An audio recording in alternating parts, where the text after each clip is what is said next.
Hi viewers, welcome back to our channel. நம்ம இன்னைக்கு பார்க்க போகிறது பைசன் படத்துடைய ஒரு ஒன் லைன் ஸ்டோரி தாங்க பார்க்க போகிறோம். ஸோ இதில் பார்த்தீங்கன்னா துருவம் அவருடைய கேரக்டர் ரொம்ப ரொம்ப சூப்பராகவே கொடுத்துருக்காரு தான் சொல்லிக்கணும். இதில் பார்த்தீங்கன்னா படத்தோட ஆரம்பம் எங்கேருந்து ஸ்டார்ட் ஆகுதுன்னா, ஒரு கிராமம் பகுதியில் துருவ் பார்த்தீங்கன்னா ஸ்கூல் டைமில் படிச்சுட்டு இருக்காருங்க. ஸோ அந்த நேரத்தில் பார்த்தீங்கன்னா ரெண்டு கிராமத்துக்கும் பெரிய ஒரு சண்டே தான் போயிட்டுருக்கும். ஸோ அதனால் ஜாதியை பற்றி இதில் மென்ஷன் பண்ணலை, ஆனால் ஒரு மறைமுகமாக சொல்லியிருக்காங்க தான் சொல்லிக்கணும். கில் ஜாதி மேல் ஜாதி அப்படின்னு சொல்லிட்டு அவங்களுக்குள்ள பழைய காலத்தில் பெரிய சண்டையே போயிட்டுருக்கும்.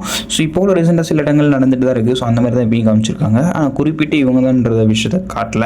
ஸோ இப்படி போயிட்டு இருக்க பார்த்தீங்கன்னா நம்ம ஹீரோ துருவ் இருக்கார் இல்லையா, அவருக்கு பார்த்தீங்கன்னா ஏதாவது ரொம்ப ஃபீலிங்ஸ் அதிகமானாலும் சரி, அவங்க அம்மா ஞாபகம் வந்தாலும் சரி, எல்லாத்தையுமே பார்த்தீங்கன்னா ஓடுவார், பயங்கரமாக ஓட ஆரம்பிப்பார். இந்த ஓடுறதுக்கான காரணம் என்னென்னா, ஒரு கபடி பார்த்தீங்கன்னா ரொம்ப ரொம்ப பிடிக்கும். ஸோ அவங்க வீட்டில் பார்த்தீங்கன்னா இவர், அவங்க அக்கா, அவங்க அப்பா, இவங்க 3 பேர் தான் இருக்காங்க.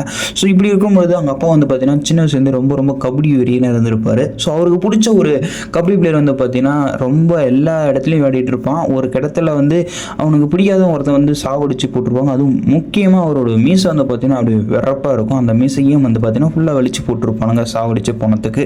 ஸோ இப்படி பார்த்தது பார்த்தீங்கன்னா அவர் கபடி மேலே ரொம்ப வெறுப்பு அதிகமாகிடும் நம்ம துருவோட அப்பாவுக்கு. ஸோ இப்படி இருக்கிறப்ப பார்த்தீங்கன்னா நம்ம பிள்ளையும் கபடி விளையாடக்கூடாது, நம்ம ஊரில் இருக்கிற திறமையும் சரி எங்கேயுமே அவங்க கபடி விளையாடக்கூடாதுன்னு சொல்லிட்டு ரொம்ப பாதுகாப்பாக வச்சிருப்பாரு, அவங்க பிள்ளைக்கு எதுவும் ஆகக்கூடாதுன்னு சொல்லிட்டு. ஸோ இப்போ ஒரு கட்டத்தில் பார்த்தீங்கன்னா ஸ்கூலில் ஒரு அதாவது பேர் நடக்கும். அந்த நேரத்தில் பிடி மாஸ்டர் போய் பார்ப்பார், கிளாஸ் ரூமாக பார்க்குறப்போ இவர் உட்காந்து சாப்பிட்டுட்டு இருப்பார். ஸோ அப்படி அப்போ தான் பார்த்தீங்கன்னா என்னடா எல்லாரும் பேர் பண்ணிட்டு இருக்காங்க, நீ என்னடா கபடி இந்த மாதிரி ஓடிட்டு இருக்க, அது மட்டும் நல்லா தின்னுட்டு இருக்கேன்னு சொல்லிட்டு ஒரு பக்கம் வான் பண்ணிட்டு இருப்பாங்க. ஸோ அதுக்கப்புறமா தான் நம்ம ஹீரோ இந்த மாதிரி கபடி மேலே ரொம்ப ரொம்ப இன்ட்ரெஸ்ட் அதிகம் சொல்லி சொல்லுவாங்க.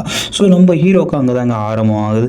அதுக்கப்புறம் பார்த்தீங்கன்னா நிறைய இடத்துல பார்த்தீங்கன்னா கபடி இதெல்லாம் விளையாட ஆரம்பிக்காரு. ஸோ ஊர் மக்களுக்கு யாருன்னே தெரியாத ஒருத்தலாம் நம்ம ஹீரோவுக்கு பெரிய பகையாகுது.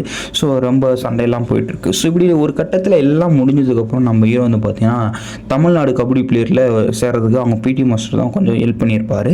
ஸோ அதுக்கு அடுத்து பார்த்தீங்கன்னா நம்ம திறமையை வச்சு மேலே முன்னேறலாம் சொல்லிட்டு நம்ம ஹீரோ என்ன பண்ணுவார், பயங்கரமாக மேலே போய்கிட்டே இருப்பாருங்க. ஸோ இப்படி போயிட்டு இருக்க நேரத்தில் பார்த்தீங்கன்னா நம்ம ஹீரோக்கு ஒரு ஹீரோனி தேவை இல்லையா.